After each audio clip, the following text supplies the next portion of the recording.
Ting-Ju Chen, Yun-Chien Wang of the National Experimental School of Science Park, Ichu City, Taiwan.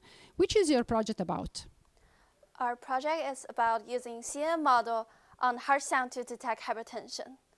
Yes, and we chose to detect hypertension because it is a major cause for premature death, and there are about 46% of people with hypertension are not self-aware.